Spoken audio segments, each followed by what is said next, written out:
লা ইলাহা ইল্লাল্লাহ ফিস করে বলার জিনিস না। এই লা ইলাহা ইল্লাল্লাহর দাওয়াত দিয়েছেন হযরত ইব্রাহিম আলাইহিস সালাতু ওয়াস সালাম। লা ইলাহা ইল্লাল্লাহ ইব্রাহিম খলিলুল্লাহ, লা ইলাহা ইল্লাল্লাহ মুসা কালিমুল্লাহ, লা ইলাহা ইল্লাল্লাহ, লা ইলাহা ইল্লাল্লাহ ঈসা রূহুল্লাহ, লা ইলাহা ইল্লাল্লাহ মুহাম্মাদুর রাসূলুল্লাহ সাল্লাল্লাহু আলাইহি ওয়াসাল্লাম। এই লা ইলাহা ইল্লাল্লাহর দাওয়াত প্রত্যেক আম্বিয়া আলাইহিস সালাতু ওয়াস সালাম দিয়েছেন। প্রত্যেক নবীরাই লা ইলাহা ইল্লাল্লাহর দাওয়াত দিতে গিয়ে বাধাগ্রস্ত হয়েছেন। তার ওই কওমের কাছে তিনি নির্যাতিত হয়েছেন, ঠিক কিনা? লা ইলাহা ইল্লাল্লাহর দাওয়াত যখন ইব্রাহিম আলাইহিস সালাতু ওয়াস সালাম লা ইলাহা ইল্লাল্লাহর দাওয়াত দিয়েছেন, তখন মুশরিকরা মূর্তি পূজা করত।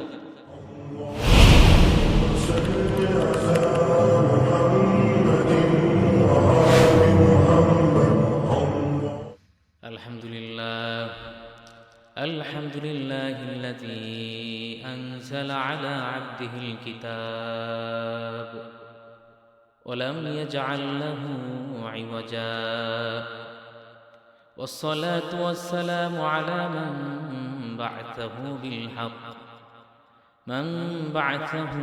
বিল হাক্কি বাশীরান ওয়া নাযীরা। نبي الرحمة نبي الملاحم صاحب الجمل الأحمر وسيف المشاهر وعلى آله وأصحابه الذين هم رهبان الليل وفرسان النهار. أما بعد فأعوذ بالله من الشيطان الرجيم.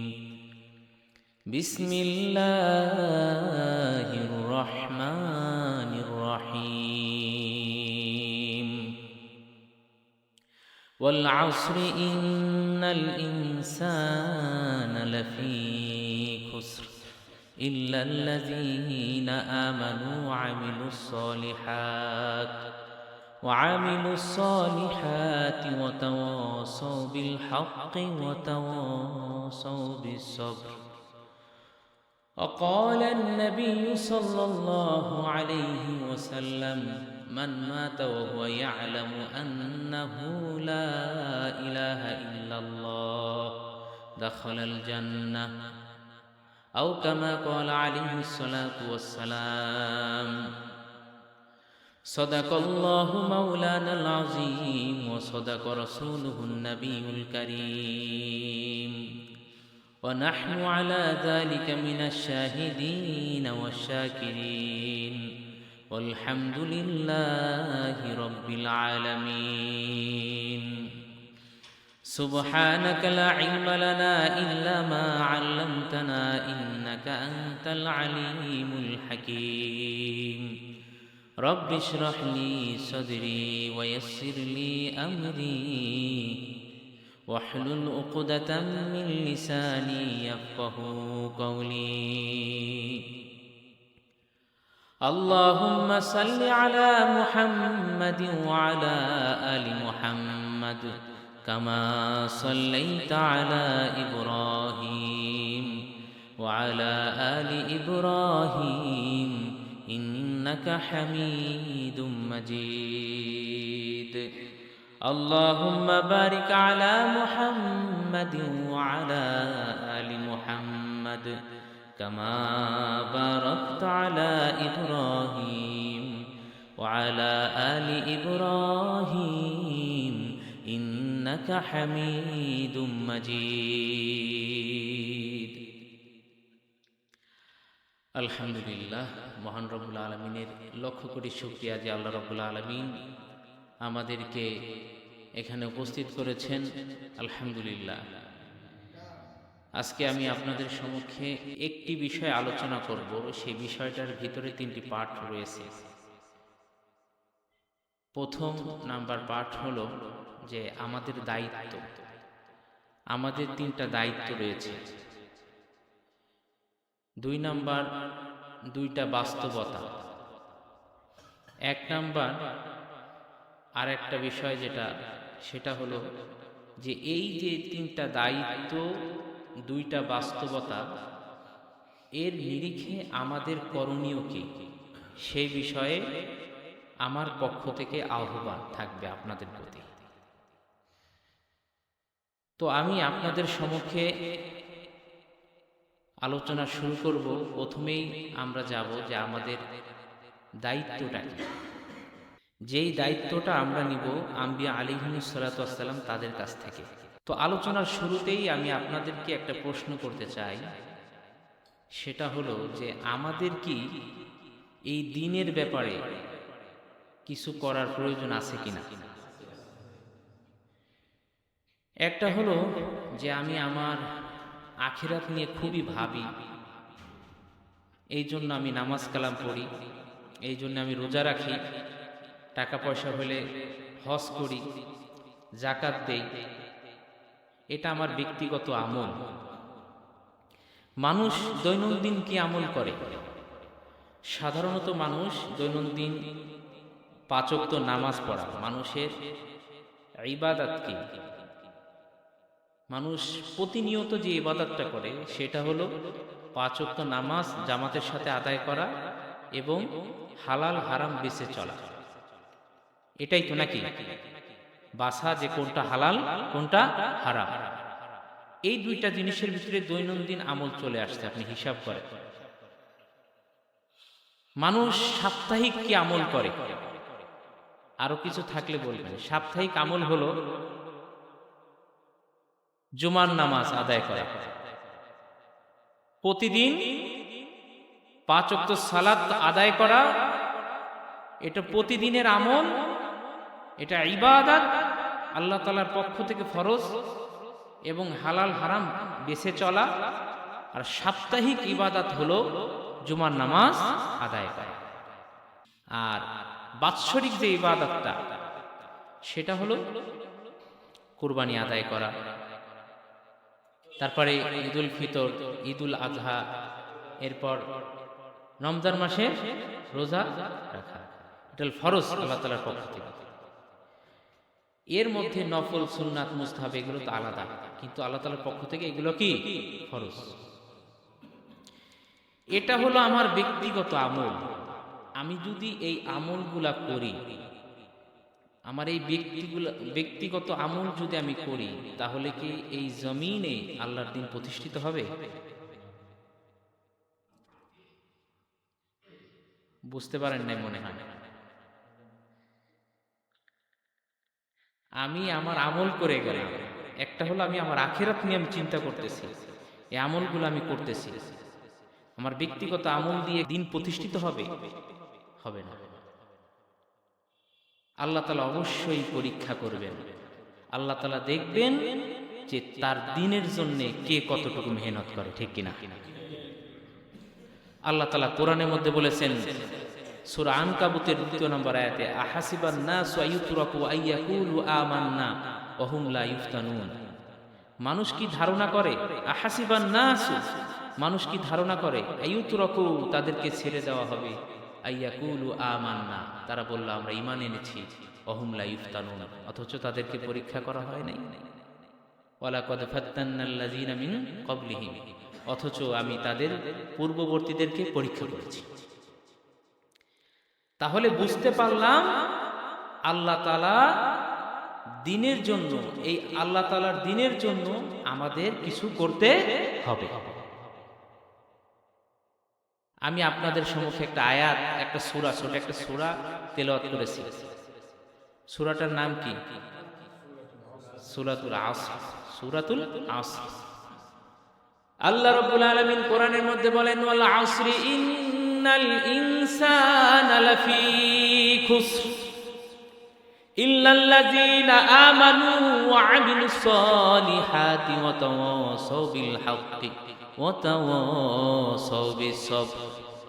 ইমাম শাফিঈ রাহমাতুল্লাহি আলাইহি বলেন, আল্লাহ রাব্বুল আলামিন যদি এই সূরা আসরটাকে পুরো মানব জাতির জন্য, এই সূরা আসরটাকেই শুধু নাজিল করতো, তাহলে গোটা মানব জাতিদের জন্যই যথেষ্ট হয়ে গেছিল। সুবহানাল্লাহ। কেননা আল্লাহ রাব্বুল আলামিন এই সূরা আসরের ভিতরে মানুষের সব কিছু বলে দিয়েছেন, যে একটা মানুষের কি প্রয়োজনীয় আছে, কি করা দরকার।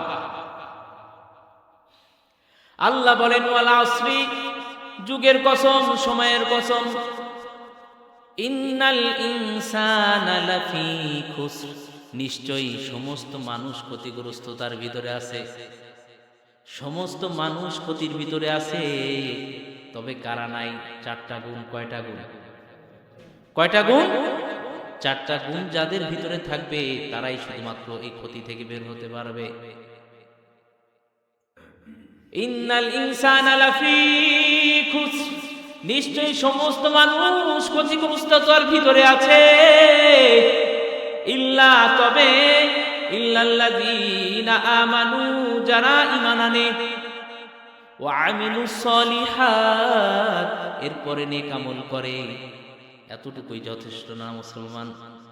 খেয়াল করেন, ঈমান আনলাম আর শুধুমাত্র নেক আমল করলাম, এতটুকুই যথেষ্ট হবে না। আল্লাহ রাব্বুল আলামিন বলেন ওয়াতাওয়াসাউ বিল হক, একজন আরেকজনকে সত্যের দাওয়াত দেওয়া লাগবে, হকের দাওয়াত দেওয়া লাগবে। তাহলে আরো একটা দলিল দিলাম যে এই দিনের জন্য শুধুমাত্র নেক আমল করলেই হবে না, হকের দাওয়াত দেওয়া লাগবে। কথা বোঝেন আপনারা সবাই? ওয়াতাওয়াসাউ বিল হক, একজন আরেকজনকে হকের দাওয়াত দিবে। ওয়াতাওয়াসাউ বিস সবর, এরপরে বলতেছে একজন আরেকজনকে ধৈর্য ধারণ করার দাওয়াতও দিবে। বলেন তো, ধৈর্য ধারণ করা কখন আসে? ধৈর্য ধারণ করা কখন কখন ধৈর্য ধারণ করতে হয়? মুসিবতে নাকি?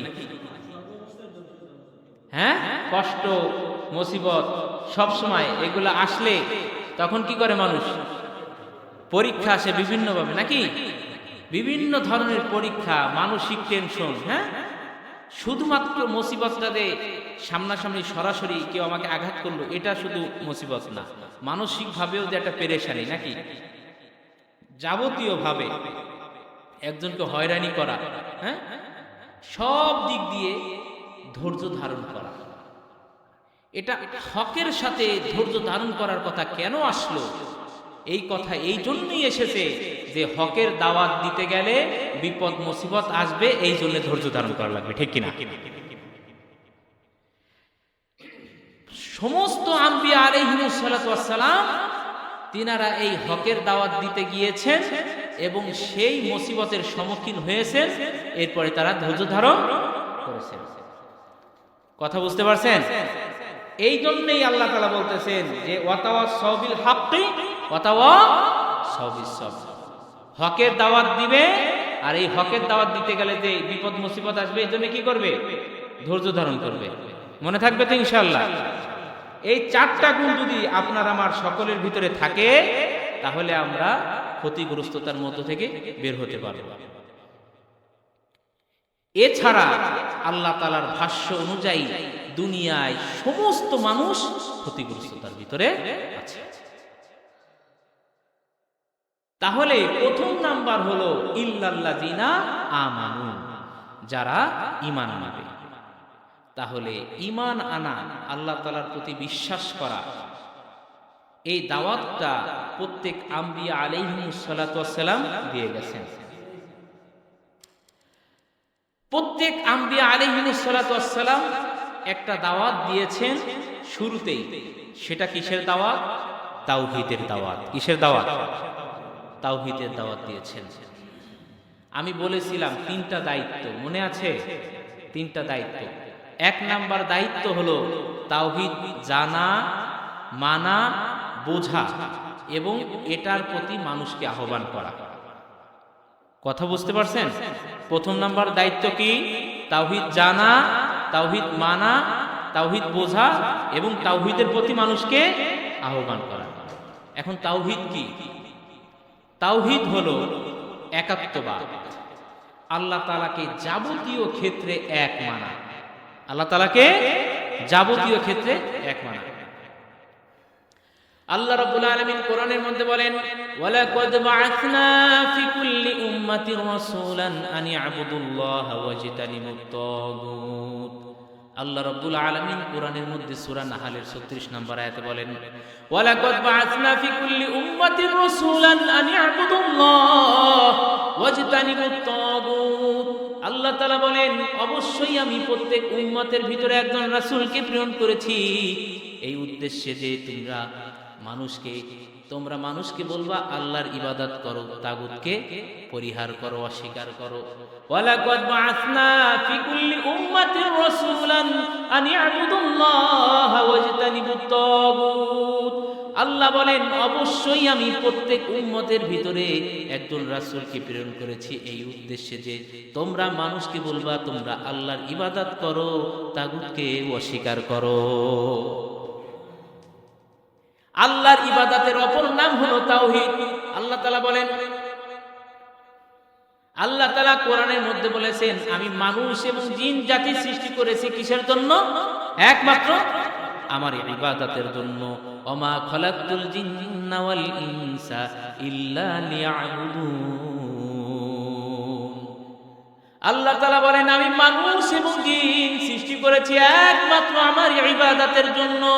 তাফসীরে জালালাইনের মধ্যে লেখে লিয়াবুদুন আই ওয়াহিদুন, অর্থাৎ তাওহীদ প্রতিষ্ঠা করার জন্য আল্লাহ তাআলা এই মানব জাতিকে সৃষ্টি করেছেন। এখন এই তাওহীদ সম্পর্কেই আজকে আমরা সব থেকে অজ্ঞ, সব থেকে বড় জাহেল, ঠিক কিনা? এ মুসলমান, চিন্তা করে দেখেন, এই তাওহীদের দাওয়াত প্রত্যেক আম্বিয়া আলাইহিস সালাতু ওয়াস সালাম দিয়েছেন। এই তাওহীদের দাওয়াত দিতে গিয়ে তারা আঘাতপ্রাপ্ত হয়েছেন, এই তাওহীদের দাওয়াত দিতে গিয়ে তারা ক্ষতিগ্রস্ত হয়েছেন, এই তাওহীদের দাওয়াত দিতে গিয়ে তারা কর্তৃত্ব হারাইছেন, এই তাওহীদের দাওয়াত দিতে গিয়ে তারা সমাজে বঞ্চিত হয়েছেন, সমাজে সব থেকে নির্যাতিত হয়েছেন এই তাওহীদের দাওয়াত দিতে গিয়ে। আর সেই উম্মত আজকে তাওহীদ সম্বন্ধে গাফেল, তাওহীদ সম্পর্কে অজ্ঞ, ঠিক কিনা? এই তাওহীদ সম্পর্কে যদি অজ্ঞ থাকেন তাহলে কিন্তু জান্নাত পাবেন না। আল্লাহ রাব্বুল আলামিন কোরআনের মধ্যে জায়গায় জায়গায় বলেন, ইন্নাল্লাযীনা আমানু ওয়া আমিলুস সলিহাত।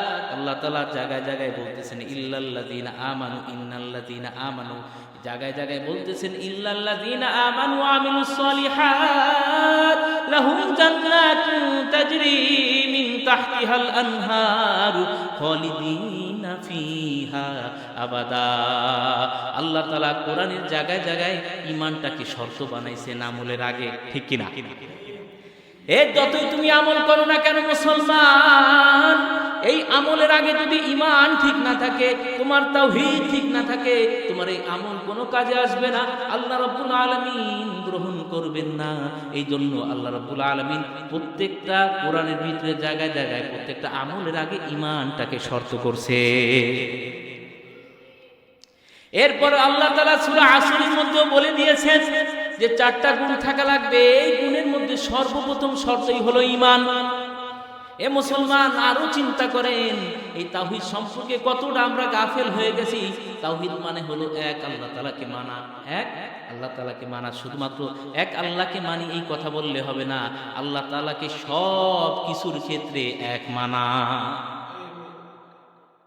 মক্কার কাফেররা কিন্তু মুশরিকরা আল্লাহ তাআলাকে এক মানতো, বলতো আল্লাহ এক, কিন্তু ইলাহ হিসেবে আল্লাহ কিন্তু এক না। আল্লাহ তাআলা খালেক আমরা মানি, আল্লাহ তাআলা মালিক আমরা মানি। আল্লাহ আসমানের মালিক, আল্লাহ জমিনের মালিক, আল্লাহ সব কিছুর মালিক, আল্লাহ রিজিক দেয় আমরা মানি, কিন্তু ইলাহ হিসেবে আল্লাহ তাআলা এক না। ইলাহ হিসেবে আল্লাহ তাআলার কাছে যাইতে হলে আরেকজনকে লাগে, লিউকরিবুনা ইলাল্লাহি যুলফা। এখানে হাফেজ সাহেব আছে, তারা বলতো, কাফের মুশরিকরা বলতো যে আল্লাহ তাআলাকে পাইতে হলে আরেকজনকে লাগবে, তারা আমাদেরকে আল্লাহর নিকটবর্তী করে দিবে। হাউলা ইশুফাউনা ইনদাল্লাহ, তারা বলতো যে আল্লাহ রাব্বুল আলামিনকে পাইতে হলে আরেকজনের সুপারিশ লাগবে। এই কথা কিন্তু মক্কার মুশরিকরা বলতো। আর এখন আমরা বলি আল্লাহর জমিনে আল্লাহর দ্বীন বাস্তবায়ন করতে হলে গণতন্ত্র লাগবে, ঠিক কিনা? হ্যাঁ, মক্কার মুশরিক কাফেরদের থেকে আমরা নিকৃষ্ট। কেন? কিভাবে নিকৃষ্ট? দেখেন, মক্কার মুশরিকরা তারা বলতো যে আমরা আল্লাহ তাআলাকে ইলাহ হিসেবে মানি, তবে আল্লাহ তাআলাকে পাইতে হলে আরেকজন ইলাহকে মানা লাগে। আর এইখানে আমরা আল্লাহর কর্তৃত্বটাকেই অপূর্ণাঙ্গ মনে করতেছি। আল্লাহ তাআলা হাকিম, আল্লাহ তাআলার বিধান এখনো আল্লাহর শরিয়া বিদ্যমান, কিন্তু আমরা বলতেছি এই শরিয়া প্রতিষ্ঠিত করতে হলে, এই দিন বাস্তবায়ন করতে হলে আমার গণতন্ত্র, সমাজতন্ত্র, ধর্মনিরপেক্ষতায় এই সমস্ত হাওয়া যাওয়া মানব রচিত বিধান মানা লাগবে। নাউজুবিল্লাহ। এটাও শিরক, স্পষ্টভাবে শিরক।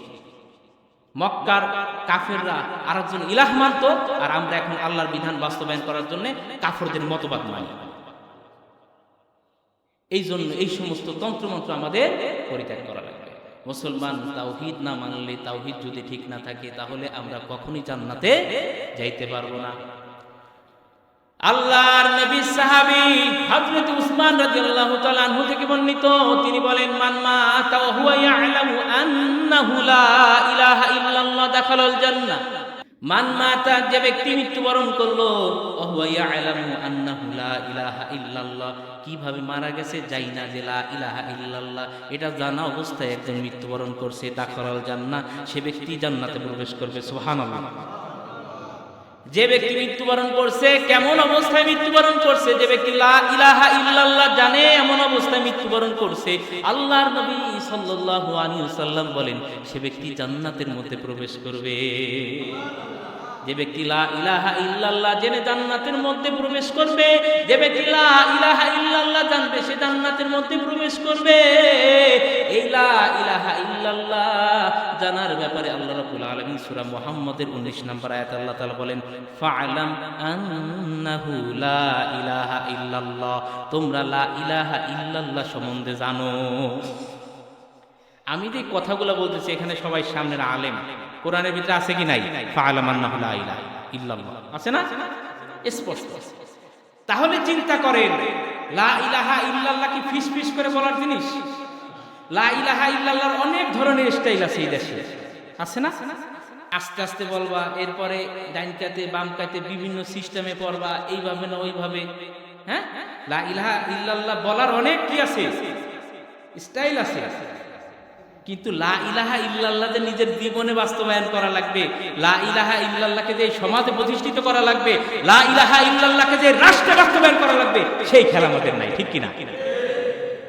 লা ইলাহা ইল্লাল্লাহ ফিস ফিস করে বলার জিনিস না। এই লা ইলাহা ইল্লাল্লাহর দাওয়াত দিয়েছেন হযরত ইব্রাহিম আলাইহিস সালাতু ওয়াস সালাম। লা ইলাহা ইল্লাল্লাহ ইব্রাহিম খলিলুল্লাহ, লা ইলাহা ইল্লাল্লাহ মুসা কালিমুল্লাহ, লা ইলাহা ইল্লাল্লাহ, লা ইলাহা ইল্লাল্লাহ ঈসা রূহুল্লাহ, লা ইলাহা ইল্লাল্লাহ মুহাম্মাদুর রাসূলুল্লাহ সাল্লাল্লাহু। এই লা ইলাহা ইল্লাল্লাহর দাওয়াত প্রত্যেক আম্বিয়া আলাইহিস সালাতু ওয়াস সালাম দিয়েছেন। প্রত্যেক নবীরাই লা ইলাহা ইল্লাল্লাহর দাওয়াত দিতে গিয়ে বাধাগ্রস্ত হয়েছেন, তার ওই কওমের কাছে তিনি নির্যাতিত হয়েছেন, ঠিক কিনা? লা ইলাহা ইল্লাল্লাহর দাওয়াত যখন ইব্রাহিম আলাইহিস সালাতু ওয়াস সালাম লা ইলাহা ইল্লাল্লাহর দাওয়াত দিয়েছেন, তখন মুশরিকরা মূর্তি পূজা করত। তখন কি করত? মূর্তি পূজা ছিল। ইব্রাহিম আলাইহিস সালামের জামানায় সেই সময় শিরক ছিল যে মূর্তি পূজা করা, আর মক্কার কুরাইশদের ছিল তারা ইলাহ মানত আরেকজনকে, এইভাবে শিরক করত। এক এক সময় এক এক ভাবে শিরক করত। আর বর্তমান জামানায় শিরক হলো আল্লাহর বিধান বাদ দিয়ে মানব রচিত বিধান মানা। কথা বুঝতে পারছেন? সেই সময় নমরুদ তারা মূর্তি পূজা করত। নমরুদ নিজেকে ইলাহ দাবি করত, ঠিক কিনা? নমরুদ নিজেকে রব দাবি করত। ইব্রাহিম আলাইহিস সালাতু ওয়াস সালাম যখন তাওহীদের দাওয়াত দিলেন, তখন তিনি ওই সমাজের কাছে কালারিং হয়েছে কি হন নাই, তিনি তার নিজের পিতামাতার কাছেও তিনি অপরাধী হয়েছেন, হয়েছে কিনা? এরপরে দেখেন মুসা আলাইহিস সালাতু ওয়াস সালাম তিনি ফিরআউনের কাছে গিয়ে বলল, ফিরআউন তুমি আল্লাহর প্রতি মানো লা ইলাহা ইল্লাল্লাহ, আল্লাহ তাআলার প্রতি মানো, আল্লাহর তাওহীদকে মেনে নাও এবং বনি ইসরাইলের প্রতি জুলুম করিও না। যখন ফিরাউন এই কথা বলছে, ফিরাউনের কাছে মুসা আলাইহিস সালাতু ওয়াস সালাম এই কথা বলছে, তখন মুসা আলাইহিস সালাতু ওয়াস সালাম কালারিং হয়েছে কি হয় নাই? হিসাব করে দেখেন। সালেহ আলাইহিস সালাতু ওয়াস সালাম তিনি তার জাতির কাছে গিয়ে বলছেন, তোমরা লা ইলাহা ইল্লাল্লাহ মানো আর মানুষের প্রতি জুলুম করিও না। এই কথা বলার পরে তিনি কালারিং হয়েছে কি হন নাই? সালেহ আলাইহিস সালাতু ওয়াস সালামের গোত্রের লোকেরা কয় যে তোমার ন্যায়পরায়ণতা এবং বিশ্বাসযোগ্যতা দেখে আমরা ভেবেছিলাম তোমার নেতা মানব, তুমি কি বলো এগুলা? হ্যাঁ, এরকম কথা বলছে। শুআয়ব আলাইহিস সালাতু ওয়াস সালাম তার গোত্রের লোককে বলছে যে তোমরা লা ইলাহা ইল্লাল্লাহ, আল্লাহর প্রতি ঈমান আনো, এক আল্লাহর প্রতি বিশ্বাস করো, তাওহীদের প্রতি ঈমান আনো, আর ওজনে কম দিও না। তখন তারা রাগ হয়ে গেছে, আমরা ব্যবসা বাণিজ্য কি করবো না করবো তোমার কাছে জিজ্ঞাসা করবো। আর আমাদের নবী যে লা ইলাহা ইল্লাল্লাহর দাওয়াত দিয়েছেন এর অগণিত দলিল আছে কোরআন এবং হাদিসে। আমাদের নবী যে নির্যাতিত হয়েছেন এরকম কি কাহিনী আপনারা শোনেন নাই? শুনছেন কিনা? এই লা ইলাহা ইল্লাল্লাহর দাওয়াত যারাই দিয়েছেন তারাই নির্যাতিত হয়েছে মুসলমান। লা ইলাহা ইল্লাল্লাহর দাওয়াত যখন আমাদের নবী তার কওমের কাছে, তার গোষ্ঠীর লোকদের কাছে দাওয়াত দিয়েছেন, তখন তাকে কিন্তু নির্যাতন করা হয়েছে। আমাদের নবী হযরত মুহাম্মদ সাল্লাল্লাহু আলাইহি ওয়াসাল্লাম যখন সাফা পাহাড়ের নিকটে গিয়ে তার সমস্ত বংশীয় লোকদেরকে বলল যে তোমরা সবাই লা ইলাহা ইল্লাল্লাহ মেনে নাও, তাহলে তোমরা দুনিয়াতেও শান্তি পাবা, আখিরাতেও শান্তি পাবা। তখন আল্লাহর নবীর এই কথা শুনে কিন্তু তারা মানেন নাই। এর আগে আল্লাহর নবী সাল্লাল্লাহু আলাইহি সাল্লাম বলতেছিলেন, আমি তোমাদেরকে যদি বলি পাহাড়ের ওই পাশ থেকে শত্রুরা আক্রমণ করতেছে, তোমরা আমার কথা বিশ্বাস করবা কি করবা না? তখন ওই সময় লোকেরা বলেন যে হ্যাঁ, অবশ্যই আমরা তোমার কথা বিশ্বাস করব, কেননা তুমি হলে আল আমিন, তুমি হলো পরম বিশ্বাসী লোক, তুমি একজন আমানতদার মানুষ, তুমি ভালো মানুষ, তোমার কথা আমরা বিশ্বাস করব। তখন আল্লাহ নবী সাল্লাল্লাহু আলাইহি সাল্লাম বলেন যে আমি আপনাদেরকে এমন একটা বাক্য শিখিয়ে দেব, এটা যদি আপনারা মানেন, বিশ্বাস করেন, তাহলে আপনারা দুনিয়াতেও শান্তি পাবেন, আখিরাতেও চিরস্থায়ী শান্তি পাবেন, সফলকাম হয়ে যাবেন। তখন আল্লাহ নবী সাল্লাল্লাহু আলাইহি ওয়াসাল্লামের এই কথা শুনে কিন্তু কাফেররা মানেন নাই। আল্লাহ নবী সাল্লাল্লাহু আলাইহি সাল্লামকে তারা বিভিন্নভাবে গালিগালাজ করা শুরু করে দিল। মুসলমান চিন্তা করে দেখেন, এই লা ইলাহা ইল্লাল্লাহর দাওয়াত যেই সময় যেই কওমের মধ্যে পড়েছে, যেই সমাজের মধ্যে পড়েছে, সেই সমাজ দুইটা ভাগে ভাগ হয়ে গেছে। একটা হলো তাওহীদের পক্ষে, আর একটা হলো শিরকের পক্ষে। বর্তমান জামানায় অনেক মানুষ শিরকের মধ্যে আছে, কেউ বাবা পূজা করে, কেউ গাজা, কেউ খাজা, কেউ গাছের পূজা করে, কেউ আবার মতবাদের পূজা করে, তন্ত্র মন্ত্র, গণতন্ত্র, জাতীয়তাবাদ, ধর্ম নিরপেক্ষতা, ন্যাশনালিজম ইত্যাদি হাবা যাবা মানব রচিত যত বিধিবিধান আছে এইগুলার আবার কিছু লোক আছে পূজা করে। এখন আমার পরিচয় পাইছেন, আমি কোনো রাজনীতি করি না, আমি এটাকে, এই গণতন্ত্রকে কুফর মনে করি। এই গণতন্ত্রের মাধ্যমে ইসলাম কায়েম হবে না। সর্বকিছুর মালিককে, সকল ক্ষমতার মালিককে। এখন এই ভোট তো দেয় হিন্দু, খ্রিস্টান, বৌদ্ধ, মুসি, চামার, মেতর, সব ধরনের মানুষ দেয় কিনা? সবার কথায় কি ইসলাম কায়েম হবে? হবে না। এই রাজনীতি, এটা হলো পচা রাজনীতি, এর মাধ্যমে কোশ্চিনকালেও ইসলাম কায়েম হবে না এবং হয়ও না। পৃথিবীতে কোনো জায়গায় এরকম দৃষ্টান্ত নাই, শরিয়া বাস্তবায়ন হয় না। আম্বিয়া আলাইহিস সালাতু ওয়াস সালাম কায়েম করেছেন যেইভাবে আমাদের নবী হযরত মুহাম্মদ সাল্লাল্লাহু আলাইহি ওয়াসাল্লাম তিনি কায়েম করেছেন, ওইভাবে কায়েম হবে। এছাড়া ভিন্নভাবে কোনদিনকালেও ইসলাম কায়েম হবে না। কোরআনে নাই, হাদিসে নাই। গণতন্ত্রের মূল বৈশিষ্ট্য হলো, আমাকে যদি কেউ জিজ্ঞাসা করে যে গণতন্ত্র আপনি কেন কুফর মনে করেন, আমি তাকে উত্তর দেই যে যেই সমস্ত বৈশিষ্ট্য বাদ দিলে গণতন্ত্র থাকে না, ওই সমস্ত বৈশিষ্ট্যের কারণেই আমি গণতন্ত্রকে কুফর মনে করি। এখন এই বৈশিষ্ট্য একাধিক হতে পারে। প্রথম নাম্বার বৈশিষ্ট্য তো সবার কাছে স্পষ্ট, সকল ক্ষমতার মালিককে, সকল ক্ষমতার মালিককে চিল্লায় বলেন। আর এই গণতন্ত্রের থিওরি কি? সকল ক্ষমতার মালিক জনগণ। নাউজুবিল্লাহ। ঈমান থাকবে? থাকবে না। এই কথায় যে বিশ্বাসী হবে তার ঈমান নাই, স্পষ্ট হবে। এই কথা যে বিশ্বাস করবে মনে প্রাণে, তার ঈমান থাকবে না। যাই হোক, যেই কথা বলতেছিলাম, তাওহীদ জানা, মানা, বোঝা এবং তাওহীদের দিকে আহ্বান করা, এই জিনিসটা প্রত্যেক নবীর প্রথম দাওয়াত ছিল। এটা আমি দলিল দিয়ে আপনাদেরকে বুঝাই দিলাম। এবার বলেন লা ইলাহা ইল্লাল্লাহ, লা ইলাহা ইল্লাল্লাহ, লা ইলাহা ইল্লাল্লাহ, লা ইলাহা ইল্লাল্লাহ। এরকম ভাবে কিন্তু আমরা জিকির করি, ঠিক কিনা বলেন? এ মুসলমান, এইভাবে জিকির করতে করতে অনেক সময় ঘেড়ি ব্যথা হয়ে যায়। এ মুসলমান, এইভাবে জিকির করতে করতে বাচ্চাকে নিয়ে অনেক মুরব্বীরা অনেক সময় লা ইলাহা ইল্লাল্লাহ বলে। আল্লাহর প্রতি তার ভালোবাসা অবশ্যই আছে, বিধায় সে লা ইলাহা ইল্লাল্লাহ পড়ে। অথচ মুসলমান এই লা ইলাহা ইল্লাল্লাহ সম্বন্ধে সে জানে না। আল্লাহর নবী বলেন, যে ব্যক্তি লা ইলাহা ইল্লাল্লাহ জেনে এমত অবস্থায় মৃত্যুবরণ করবে, সেই জান্নাতে প্রবেশ করবে। মুসলমান, লা ইলাহা ইল্লাল্লাহ সম্বন্ধে আপনি জানেন না, কিন্তু লা ইলাহা ইল্লাল্লাহ যতই আপনি মুখে বলেন না কেন, কিন্তু আপনি কাজ করতেছেন লা ইলাহা ইল্লাল্লাহ বিরোধী, তাহলে আপনি কশিন কালেও জান্নাতে যাইতে পারবেন না। আল্লাহর নবী সাল্লাল্লাহু আলাইহি ওয়াসাল্লাম বলেন, আম্মা আহলুন নারিল্লাযীনা হুম আহলুহা, জাহান্নামীরা দুই শ্রেণীর। কয় শ্রেণীর? মুসলমান চিৎকার করে বলেন, দুই শ্রেণীর জাহান্নামীরা জাহান্নামে থাকবে। আম্মা আহলুন নারিল্লাযীনা হুম আহলুহা ফাইন্নাহুম লা ইয়ামুতুনা ফিহা ওয়া লা ইয়াহইয়াউনা। আল্লাহর নবী বলেন, এক শ্রেণীর জাহান্নামী, তারা জাহান্নামের মধ্যে চিরস্থায়ী থাকবে। তারা ওই জায়গায় মৃত্যুবরণ করবে না, আবার জীবিত হবে না, চিরস্থায়ী মরবে, আবার জীবিত করা হবে। খালি শাস্তির উপরে শাস্তি, খালি নাউযুবিল্লাহ, খালি শাস্তির উপরে শাস্তি। মুসলমান চিন্তা করে দেখেন, আম্মা আহলুন নারিল্লাযীনা হুম আহলুহা ফাইন্নাহুম লা ইয়ামুতুনা ফিহা ওয়া লা ইয়াহইয়াউনা। এক শ্রেণীর জাহান্নামী, তারা চিরস্থায়ী জাহান্নামী, তারা জাহান্নামের মধ্যে আযাবেই থাকবে। ওয়ালাকিন্না আসাবাতুমুন নারু বিযুনুবিহিম, কিন্তু আরেক শ্রেণীর জাহান্নামী, তারা গুনাহের কারণে তাদেরকে আযাব পাকড়াও করেছে।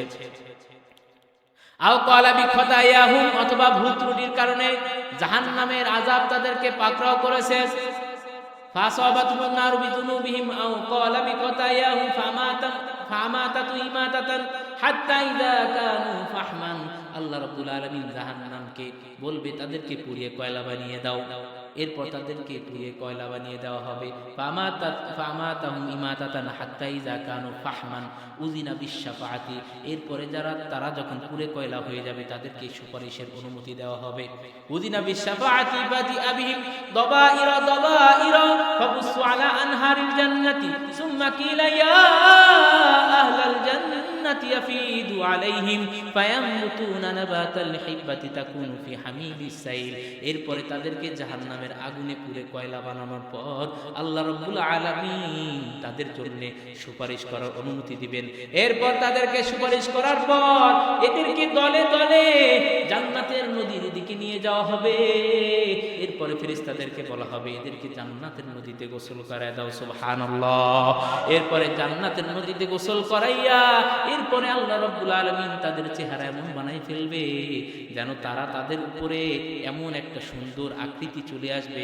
আল্লাহ নবী সাল্লাল্লাহু আলাইহি ওয়াসাল্লাম হাদিসের মধ্যে বলেন, তাকুনু ফি হামিলিস সাইল, যখন একটা শস্য বৃক্ষ যখন উদ্গত হয় ছোট, তার উপর যখন পানি যায় কত ক্লিয়ার দেখা যায় না?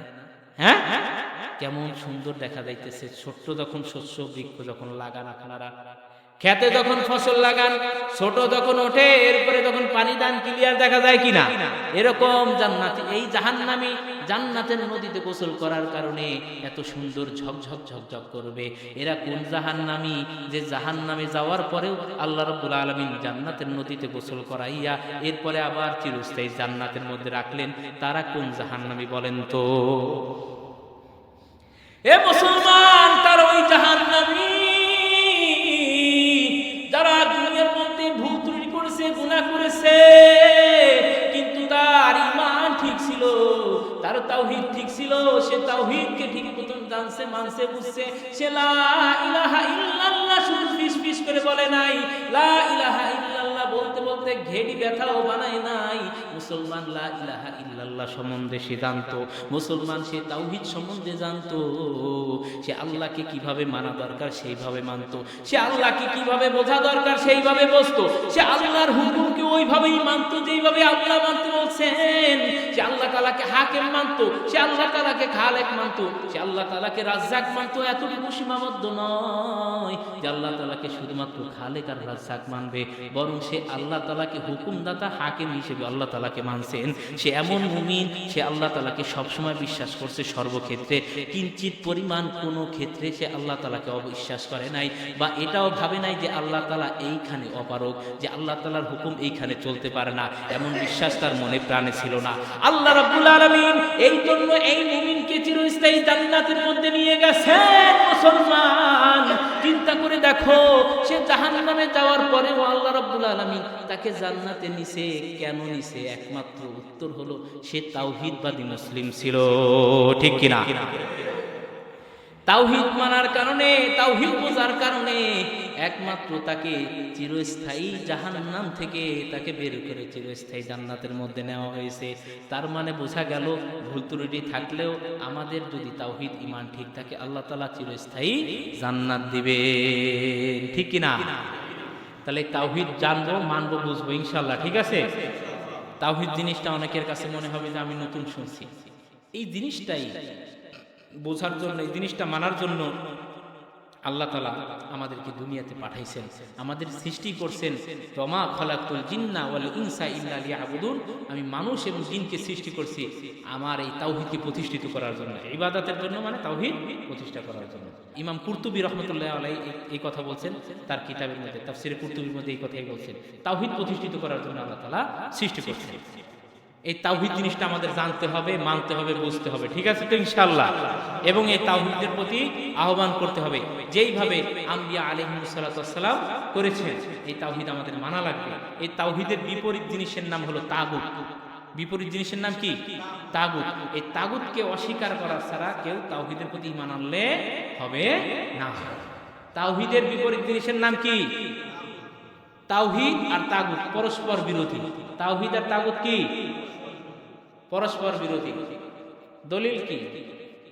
তাগুত কি এবং এই তাগুতের ব্যাপারে কোরআনে কি বলে আমরা আগে সেই জায়গায় যাই। আল্লাহ তাআলা কোরআনের মধ্যে বলেন, ফামাই ইয়াকফুর বিত্তাগুতি ওয়া ইউমিন বিল্লাহ ফাকাদ ইসতামসাকা বিল উরওয়াতিল উসকা লা ইনফিসামা লাহা আল্লাহু সামিউন আলিম।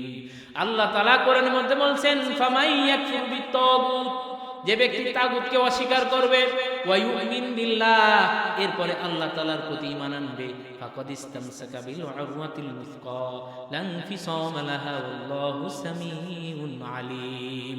সে আল্লাহ তাআলার হাতলকে শক্তভাবে ধরলো, তাকে বিচ্ছিন্ন করার মতন কেউ নাই। আল্লাহ তাআলা সব কিছু শোনেন, আল্লাহ তাআলা সব কিছু জানেন। সে আল্লাহ তাআলার হাতলকে শক্তভাবে ধরলো, মানে তাওহীদকে শক্তভাবে ধরলো। যে ব্যক্তি তাগুতকে অস্বীকার করবে, এরপরে আল্লাহর প্রতি ঈমান আনবে, সে ব্যক্তি আল্লাহ তাআলার তাওহীদকে শক্তভাবে আঁকড়ে ধরছে, তাকে আর বিচ্ছিন্ন করার মতন কেউ নাই। আল্লাহ তাআলার প্রতি ঈমান আনার আগে তাগুতকে অস্বীকার করা লাগবে। কাকে অস্বীকার করা লাগবে? কাকে? তাগুত। তাগুতকে অস্বীকার করা ছাড়া কেউ মুসলমান হবে না। যেটাই আল্লাহ তাআলা কোরআনের মধ্যে, আল্লাহ তাআলা, আল্লাহ নবী সাল্লাল্লাহু আলাইহি সাল্লাম দাওয়াত নিয়ে আসছেন আমাদের কাছে, লা ইলাহা ইল্লাল্লাহ, লা ইলাহা ইল্লাল্লাহ। লা ইলাহা মানে তাগুতকে অস্বীকার করো, ইল্লাল্লাহ মানে আল্লাহর প্রতি ঈমান আনো। লা ইলাহা মানে তাগুতকে অস্বীকার করো, লা ইলাহা কোনো ইলাহ নাই, আমি কোনো ইলাহকে মানি না। আমি মুসলমান হতে চাইলে এই বাক্য আমার স্বীকার করা লাগবে কিনা? এ লা ইলাহা ইল্লাল্লাহ স্বীকার করা ছাড়া কেউ মুসলমান হতে পারে? লা ইলাহা কোনো ইলাহ নাই, ইল্লাল্লাহ একমাত্র আল্লাহ তাআলা ব্যতীত কোনো ইলাহ নাই। লা ইলাহা মানে যাবতীয় তাগুতকে আমি অস্বীকার করলাম, ইল্লাল্লাহ একমাত্র আল্লাহ তাআলাকে মেনে নিলাম, আল্লাহ তাআলার প্রতি ঈমান আনলাম। লা ইলাহা তাগুতকে অস্বীকার করা, ফামান ইয়াকফুর বিত্তাগুতি ইল্লাল্লাহ ওয়া ইউমিন বিল্লাহ ফাকাদ ইসতামসাকা বিল উরওয়াতিল উসকা। যে ব্যক্তি তাগুতকে অস্বীকার করলো, আল্লাহর প্রতি ঈমান আনলো, সে আল্লাহ তাআলার হাতলকে মজবুত ভাবে ধরলো। সুবহানাল্লাহ। তো ইনশাআল্লাহ আমরা তাগুতকে তো অস্বীকার করবো ইনশাআল্লাহ, ঠিক না? আজ থেকে তাগুত কি? তাহলে এখন আমরা জানি তাগুত কি। আত-তাগুতু কুল্লু মা তাজাওয়াজা বিল আবদু হাদ্দাহু মিন মা'বুদিন আও মাতবু'ইন আও মুতা'ইন ফাত-তাগুতু কুল্লু কওমিন মান ইয়াতাহাকামুনা ইলাইহি গায়রুল্লাহি ওয়া রাসূলিহি আও ইয়া'বুদুনাহু মিন দুনিল্লাহি আও ইয়াত্তাবি'ুনাহু আলা গায়রি বাসীরাতিন মিনাল্লাহি আও ইউতি'উনাহু ফীমা লা ইয়া'লামুনা আন্নাহু তাআতুল্লাহ ফাহাদিহি আত-তাওয়াগিতুল আলামি إذا تأملت أحوال الناس معها رأيت أكثرهم أعرض عن عبادة الله تعالى إلى عبادة الطاغوت وعن طاعة رسول الله صلى الله عليه وسلم إلى طاعة الطاغوت ومتابعته ইমাম ইবনুল কাইয়্যিম রাহিমাহুল্লাহ তা ইলামুল মুওয়াক্কিনের কিতাবের মধ্যে লেখেন তাগুত কাকে বলে। এটা আমি আপনাদের সামনে আমি শোনালাম তাগুত কাকে বলে। এটা কোরআন এবং হাদিস না, এটা ইমাম ইবনুল কাইয়্যিম রাহমাতুল্লাহ আলাইহির কথা যে তাগুত কাকে বলে, তিনি এটা বলছেন। আত-তাগুতু কুল্লু মা তাজাওয়াজা বিল আবদু, তাগুত হলো ওই জিনিস যার কারণে বান্দা সীমা লঙ্ঘন করে, যার কারণে বান্দা সীমা লঙ্ঘন করে ওই ব্যক্তি হলো তাগুত, ওই জিনিস হলো তাগুত। সেটা হতে পারে ব্যক্তি অথবা বস্তু অথবা মতবাদ অথবা তন্ত্র মন্ত্র। কত বুঝতে পারছেন? আর তাগুতু কুল্লু মা, তাগুত হলো প্রত্যেক ওই জিনিস তাজাওয়াজা বিহিল আবদু, যার কারণে বান্দা সীমা লঙ্ঘন করে তাকেই কি বলে? তাগুত বলে। চাই সেই জিনিসটা। আর তাগুতু কুল্লু মা তাজাওয়াজা বিল আবদু হাদ্দাহু মিন মা'বুদিন আও মাতবু'ইন আও মুতা'ইন, সে ব্যক্তি নিজেকে মাবুদ দাবি করুক, সে মাবুদের স্থানে নিজেকে দাবি করুক, অথবা সে আনুগত্যের স্থানে নিজেকে দাবি করুক, অথবা সে অনুসরণীয় কেউ নিজেকে দাবি করুক। আনুগত্য করতে হবে কার? অনুসরণ করতে হবে কার? ইবাদত করতে হবে কার? এখন এই তিন স্থানে যদি কেউ নিজেকে বসাতে চায় আল্লাহ তাআলাকে বাদ দিয়ে, তাহলে সেই হলো তাগুত। কথা বুঝতে পারছেন? সেজদা দেব কার জন্য? সেজদা যদি আরেকজনের জন্য দেই তাহলে সে কি? যার কারণে বান্দা সীমা লঙ্ঘন করে সেই কি? তাগুত। তাহলে তাগুত যার কারণে বান্দা সীমা লঙ্ঘন করতেছে। এখন তাগুত আপনার নফসও হইতে পারে। দলিল কি? আল্লাহ তাআলা কোরআনে বলেন, আরাআইতা মান ইত্তাখাযা ইলাহাহু হাওয়াহু আফা আনতা তাকুনু আলাইহি ওয়াকিলা। আরাআইতা মান ইত্তাখাযা ইলাহাহু হাওয়াহু, হে নবী আপনি কি দেখেন না কিছু মানুষ তার নফসকে ইলাহ বানায় ফেলছে নাকি? কয় হুজুর আপনি আলোচনা করলেন ভালো কথা, কিন্তু আমার মনে ধরে নাই। হ্যাঁ কয় কি না? আপনি সত্যি কথা কইছেন কিন্তু আমার মনে ধরে নাই। তা প্রভু বানাইছে কাকে? মনকে। প্রভুকে? এই মনকে প্রভু বানানো যাবে? হক কথা, কোরআনের কথা, হাদিসের কথা আমার মনের বিরুদ্ধে গেলেও সেটা হক, ঠিক কিনা? আমার মনের বিরুদ্ধে গেলেও সেটা হক কথা, সেটা তো আমি কি অস্বীকার করতে পারবো না। যদি ওটাকে আমি অস্বীকার করি, ওটার প্রতি অবজ্ঞা দেখাই, তাহলে আমার ঈমান থাকবে না। কথা বুঝতে পারছেন? তাহলে যে ব্যক্তি নিজের নফসকে ইলাহ বানাবে সে ব্যক্তি কি করলো? নফস নামক তাগুতের পাবন্দি করলো, গোলামি করলো, তার ইলাহ আর আল্লাহ থাকলো। কথা বুঝছেন? তাহলে তাগুতের অনেকগুলো প্রকার আছে, তার মধ্যে একটা হলো নফস, হাওয়া। এই হাওয়া নামক তাগুতকে যে ব্যক্তি অস্বীকার না করতে পারবে সে ব্যক্তি আল্লাহর প্রতি ঈমান আনতে পারে নাই। অর্থাৎ আল্লাহর প্রতি ঈমান আনার জন্য কাকে অস্বীকার করা লাগবে? মুসলমান। মনে আছে? কাকে? তাগুতকে। তাগুতকে অস্বীকার করা ছাড়া সে কি হইতে পারে না? মুসলমান হইতে পারে না। এই দাওয়াতটাই নবী দিবেন, লা ইলাহা ইল্লাল্লাহ, লা ইলাহা ইল্লাল্লাহ, লা ইলাহা ইল্লাল্লাহ, লা ইলাহা ইল্লাল্লাহ, লা ইলাহা ইল্লাল্লাহ মুহাম্মাদুর রাসূলুল্লাহ। আমাদের নবী হযরত মুহাম্মদ সাল্লাল্লাহু আলাইহি সাল্লাম এই দাওয়াতটা দিবেন, লা ইলাহা, তাগুতকে অস্বীকার করো, ইল্লাল্লাহ, আল্লাহর প্রতি ঈমান আনো। আমাদের নবী যখন দাওয়াত দিয়েছেন মক্কার মধ্যে লা ইলাহা ইল্লাল্লাহ বলছেন, তার মানে মক্কার মুশরিকরা বুঝে ফেলছে আমি যে পাথর পূজা করি, আমি যে মূর্তি পূজা করি, এটাকে অস্বীকার করতে বলা হচ্ছে। আমি যে ইলাহ বানাইছি, আমি যে ছোট ছোট মূর্তি বানায় ইলাহ বানাইছি, এটাকে অস্বীকার করতে বলতেছে মুহাম্মদ। কথা বুঝতে পারছেন? এই কথাটা মক্কার মুশরিকরা বুঝতে পারছে যে মক্কার মুশরিকরা বুঝছে যে মুহাম্মদ বলতেছে তুমি যে মূর্তি পূজা করো এটাকে কি করো, বাদ দাও। তোমরা যে পাথর পূজা করো এটাকে কি করো, বাদ দাও। তোমরা যে আগুন পূজা করো এটাকে বাদ দাও। এই সব কিছু কিন্তু বুঝতেছিল তারা। ওইটা বুঝা শুনা কেউ আল্লাহর নবীর প্রতি ঈমান আনছে এবং ওইটা বুঝা শুনা কেউ ঈমান আনে নাই। কিন্তু আমরা না বুঝা কি করতেছি, আমরা তাগুতের গোলামি করতেছি না বুঝা। কথা বুঝতে পারছেন? কেউ যদি আল্লাহকে বাদ দিয়ে মাজারে চায়, মাজারে চাইতেছে, তাহলে সে কি করলো, আল্লাহকে বাদ দিয়ে মাজারের কাছে চাইলো, তাহলে সে তাগুতের গোলামি করলো, ঠিক কিনা?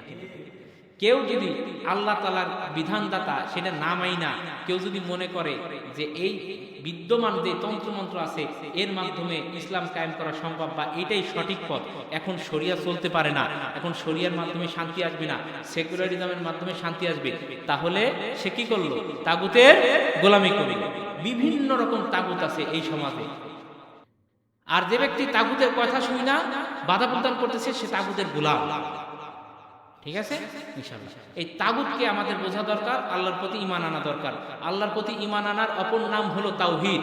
এই তাওহীদ জানা, মানা, বোঝা এবং তাওহীদের প্রতি আহ্বান করা, এটা ছিল আম্বিয়া আলাইহিস সালাতু ওয়াস সালামের প্রথম নাম্বার দায়িত্ব। ওই যে তিনটা দায়িত্বের কথা বলছিলাম মনে আছে? 2 নাম্বার দায়িত্ব হলো আল্লাহ তাআলা কোরআনের মধ্যে বলেন ওয়ালতাকুম মিনকুম উম্মাতুন ইয়াদউনা ইলাল খায়র ওয়া ইয়া'মুরুনা বিল মা'রুফি ওয়া ইয়ানহাউনা আনিল মুনকার ওয়া উলাইকা হুমুল মুফলিহুন। আল্লাহ তাআলা কোরআনের মধ্যে বলেন যে তোমাদের মধ্যে এমন একটা দল থাকা উচিত যারা মানুষকে সৎ কাজের আদেশ করবে, কল্যাণের দিকে আহ্বান করবে, সৎ কাজের আদেশ করবে, অসৎ কাজ থেকে নিষেধ করবে। উলাইকা হুমুল মুফলিহুন, এরাই হলো সফল কাম। আল্লাহর নবী সাল্লাল্লাহু আলাইহি ওয়াসাল্লাম তিনি প্রত্যেক আম্বিয়া আলাইহিস সালাতু ওয়াস সালাম তারা তাওহীদের দাওয়াতের সাথে সাথে মুনকার করেছেন, অসৎ কাজের নিষেধ করেছেন। এর আগেও আপনাদেরকে আমি বলেছি ফিরাউনের কাছে মুসা গিয়ে বলছে, ফিরাউন তুমি আল্লাহর প্রতি ঈমান আনো, তাওহীদের প্রতি ঈমান আনো, আর বনি ইসরাইলের প্রতি জুলুম করিও না। মুনকার করছে কিনা? মুনকার করছে। হ্যাঁ, লূত আলাইহিস সালাতু ওয়াস সালামের নাম শুনছেন নাকি? লূত আলাইহিস সালাতু ওয়াস সালাম, তার যে জাতি ছিল তারা কিন্তু কওমে লূত বলা হয়। তাদের যে অভ্যাস ছিল একটা খারাপ অভ্যাস, সমকামিতা, পুরুষের কাছে কাম ভাব নিয়ে যেত। এটা আপনারা জানেন না? এই পুরুষের কাছে কাম ভাব নিয়ে যাওয়ার কারণে আল্লাহ তাআলা ওই জমিনটাকে উল্টাই দিয়েছিলেন। এই কথা তিনি কিন্তু তার কওমকে গিয়ে বলছেন যে তোমরা আল্লাহ তাআলার প্রতি ঈমান আনো, তাওহীদের প্রতি ঈমান আনো এবং কাম ভাব নিয়ে পুরুষের কাছে যেও না। এই যে তিনি মুনকার করছেন, আছে কিনা? সৎ কাজের আদেশ, অসৎ কাজের নিষেধ, এটাও নবীদের দায়িত্ব ছিল। এটাও নবীরা করে গেছেন সমাজে। তিনারা শুধুমাত্র নিজের আমল করে গেছেন, বিষয়টা এরকম না। তারা তাওহীদের দাওয়াত দিচ্ছেন, এরপর সৎ কাজের আদেশ এবং অসৎ কাজের নিষেধ, তারা এই দায়িত্বটা সবসময় তারা পালন করছেন। 3 নাম্বার যে দায়িত্ব সেটা হলো যে দিনকে সামগ্রিকভাবে গ্রহণ করা এবং দিনকে প্রতিষ্ঠিত করার চেষ্টা করা, এটা আমাদের দায়িত্ব। আমাদের যে দিন, এই যে দিনটা আমাদেরকে আল্লাহ তাআলা দিয়েছেন আমাদের নবীর মাধ্যমে, আমাদের নবী হযরত মুহাম্মদ সাল্লাল্লাহু আলাইহি ওয়াসাল্লামের মাধ্যমে তিনি দিয়েছেন, সেই দিনটাকে আমাদের সামগ্রিকভাবে গ্রহণ করা এবং এটা প্রতিষ্ঠিত করার চেষ্টা করা, সেটা প্রত্যেক নবীরা করেছেন, ঠিক কিনা?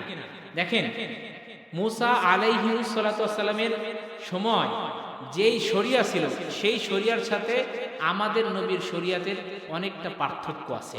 ইবাদতের অনেক ক্যাপাসিটি, অনেকটা পার্থক্য আছে, কিন্তু মূল জায়গায় তারা এক ছিল। এই তাওহীদের দাওয়াত দেওয়া, সৎ কাজের আদেশ, অসৎ কাজের নিষেধ করা এবং দিনকে সামগ্রিকভাবে গ্রহণ করা এবং বাস্তবায়নের চেষ্টা করা, এইগুলোতে কি ছিল? সবাই এক ছিল। তাহলে 3 নাম্বার দায়িত্ব যেটা সমস্ত নবীরা করে গেছেন, এটা আমাদেরও করতে হবে। সেটা হলো দিনকে সামগ্রিকভাবে গ্রহণ করা এবং দিনকে প্রতিষ্ঠিত করার চেষ্টা করা। আল্লাহ তাআলা কোরআনের মধ্যে বলেন, হুয়াল্লাযী আরসালা রাসূলাহু বিল হুদা ওয়া দীনিল হক লিইয়ুযহিরাহু আলাদ দীনি কুল্লিহি ওয়া কাফা বিল্লাহি শাহীদা। আল্লাহ তাআলা বলেন, হুয়াল্লাযী আরসালা রাসূলাহু বিল হুদা ওয়া দীনিল হক, তিনি আল্লাহ, যিনি তার রাসূলকে প্রেরণ করেছেন বিল হুদা, হেদায়েত, ওয়া দীনিল হক, এবং সত্য দিন দিয়ে, লিইয়ুযহিরাহু আলাদ দীনি কুল্লিহি, যাতে করে তিনি এই দিনটাকে যাবতীয় দিনের উপরে বিজয় করতে পারে। সুবহানাল্লাহ। তিনি যে দিন দিয়ে আমাদের নবীকে প্রেরণ করেছেন এই দুনিয়ার মধ্যে, আল্লাহ তাআলা আমাদের নবীকে এই দুনিয়ার মধ্যে প্রেরণ করেছেন। যত দিন আছে, যত দিন, দিন বলতে কি বোঝায়, যত ধর্ম আছে, যত তন্ত্র আছে, যত মন্ত্র আছে, যত মতবাদ আছে বিদ্যমান, যত কালচার আছে, যা কিছু আছে না কেন, যত সংস্কৃতি আছে, যত ধর্ম আছে, এর উপরে ইসলামকে বিজয় করার জন্য আল্লাহ তাআলা আমাদের নবী হযরত মুহাম্মদ সাল্লাল্লাহু আলাইহি ওয়াসাল্লামকে প্রেরণ করেছেন। সুবহানাল্লাহ। তিনি আমাদের নবীকে প্রেরণ করেছেন কিসের জন্য? এই দিনটাকে, শরিয়াকে যাবতীয় দিনের উপরে বিজয় করার জন্য। এই ইসলামকে বিজয় করতে হবে, ইসলামকে দিনকে প্রতিষ্ঠিত করতে হবে। তাহলে আমরা বুঝতে পারলাম দিনকে গ্রহণ করা এবং সামগ্রিকভাবে দিনটাকে প্রতিষ্ঠিত করার চেষ্টা করা শুধুমাত্র ব্যক্তিগত জীবনে, হ্যাঁ, শুধুমাত্র ব্যক্তিগত জীবনে, পারিবারিক জীবনে, সামাজিক জীবনে, রাষ্ট্রের ক্ষেত্রে, অর্থনৈতিক ক্ষেত্রে, হ্যাঁ, সব জায়গায় এই দিনকে প্রতিষ্ঠিত করতে হবে। এই দায়িত্ব আল্লাহ তাআলা আমাদের নবীকে দিয়েছেন। পর্যায়ক্রমে এই দায়িত্ব আমাদের উপরে চলে আসছে। এই দিনকে সামগ্রিকভাবে প্রতিষ্ঠিত করার চেষ্টা করা লাগবে কি লাগবে না? অবশ্যই লাগবে। তাহলে আমরা মোটা দাগে তিনটা দায়িত্ব পেয়েছি তো ইনশাআল্লাহ। 1 নাম্বার তাওহীদ জানা, মানা, বোঝা এবং তাওহীদের প্রতি আহ্বান করা। 2 নাম্বার সৎ কাজের আদেশ, অসৎ কাজের নিষেধ করা।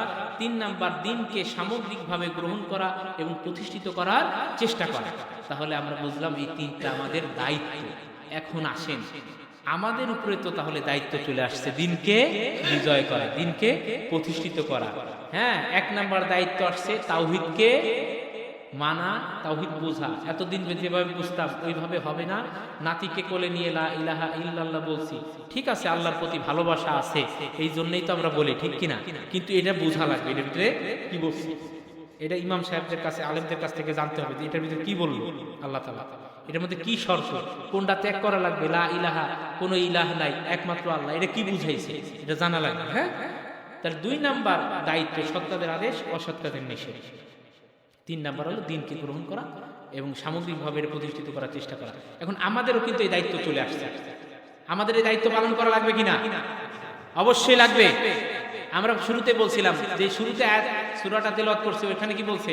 ওয়াল আসরি ইন্নাল ইনসানা লাফি খুসর ইল্লাল্লাযীনা আমানু ওয়া আমিলুস সলিহাতি ওয়া তাওয়াসাউ বিল হাক্কি ওয়া তাওয়াসাউ বিস সবর। ঈমান আনতে হবে, আমলে সলেহ করতে হবে, হকের দাওয়াত দিতে হবে, এবং হকের দাওয়াত দিতে গেলে কষ্ট হলে, পেরেশানি হলে এই জন্য ধৈর্য ধারণ করা লাগবে। তাহলে হকের দাওয়াত দেওয়া এখন আমাদের সবার উপরে দায়িত্ব চলে আসছে। এখন আসেন, তাহলে আমরা শুরু করব কোন জায়গা থেকে? বাস্তবতা বোঝার দরকার আছে না? এখন এই বাস্তবতা দুইটা বাস্তবতার কথা বলছিলাম। 1 নাম্বার বাস্তবতা হলো যে আমরা এই সমাজে আমাদের মুসলিম পরিচয়ে আমরা 2nd ক্লাস সিটিজেন, অর্থাৎ 2য় শ্রেণীর নাগরিক। কথা বুঝতে পারছেন? আমার কথা অনেকে মেনে নিতে পারবেন না যে আমরা এই দেশে সংখ্যাগরিষ্ঠ মুসলিম, 95% মুসলমান, তাহলে আমরা কিভাবে পারবো না? হ্যাঁ, এরকম মনে হয় না আমাদের? আমরা এখানে অনেক সংখ্যাগরিষ্ঠ মুসলিম, তাহলে আমরা কেন দিনকে প্রতিষ্ঠিত করতে পারবো না? আমরা এই জন্যই পারবো না যে আমরা ব্যক্তিগতভাবে দিনকে মানা বুঝি, কিন্তু দিনকে যে প্রতিষ্ঠিত করতে হয়, দিনকে যে সামাজিকভাবে নিয়ে যেতে হয়, দিনকে যে রাষ্ট্রীয়ভাবে নিতে হয় এটা আমরা বুঝি না। ইভেন আমরা পারিবারিকভাবেও যে দিনকে নিতে হয় এটা বুঝি না। পারিবারিকভাবে আমরা যে কালচার মানি, আমরা যে সংস্কৃতি মানি, এটা হিন্দুয়ানি সংস্কৃতি। আমার সন্তানের বিবাহে, আমার সন্তান, আমার মেয়ে, আমার ছেলের বিবাহে যে সংস্কৃতি আমরা মানতেছি সেই সংস্কৃতি হিন্দুয়ানি সংস্কৃতি, ঠিক কিনা? এরপরে আবার কি মানি যে সেকুলারিজম, অর্থাৎ পাশ্চাত্যের আমেরিকান যে কালচার, হ্যাঁ, ইহুদি খ্রিস্টানদের যে কালচার, সেইগুলো আমরা মানি। আমার সন্তান তার যে ওঠা বসা সব সে নেইমারের অনুসরণ করে, সে মেসির অনুসরণ করে, এরকম আছে কিনা? তাহলে এটাকে বলে কালচারাল হিজুমনি, অর্থাৎ সাংস্কৃতিক আধিপত্য। পশ্চিমার সংস্কৃতি আমাদের এই জায়গায় আধিপত্য বিস্তার করতেছে। হ্যাঁ, তাহলে এইগুলা মানুষের মন মস্তিষ্কের ভিতরে ঢুকে গেছে। মুসলমান চিন্তা করে দেখেন, এইগুলা মানুষের মন মস্তিষ্কের ভিতরে ঢুকে গেছে। সেই মুসলমান কি মনোজগতে চিন্তা করে আমার এই জমিনে, আল্লাহর জমিনে আল্লাহর দিন বাস্তবায়ন করতে হবে? করে চিন্তা? করে না। তাহলে এরকম মুসলমান যদি আরো হয় 10, এই যে যা আছে এর 10 গুণ দিয়ে আরো বাড়াই দেন, তাহলে এই মুসলমান দিয়ে কি আল্লাহর জমিনে আল্লাহর দিন প্রতিষ্ঠিত হবে? পশ্চিমকালে হবে না। কেননা সে বুঝতেছে না, সে তো বুঝে না, এখন পর্যন্ত বুঝতেছে না। এই সাংস্কৃতিক আধিপত্যের কারণে আমাদের এখানে অনেক সংকট আছে, আমাদের অস্তিত্বের অনেক সংকট আছে। হিন্দুরা আমাদের মেয়েদেরকে নিয়ে ধর্ষণ করে, আছে না? জানেন না ইসকন? এরপরে কাফেররা, তারা কি আমাদের দিনকে প্রতিষ্ঠিত করতে দিবে? আল্লাহ তাআলা কোরআনের মধ্যে কি বলেন?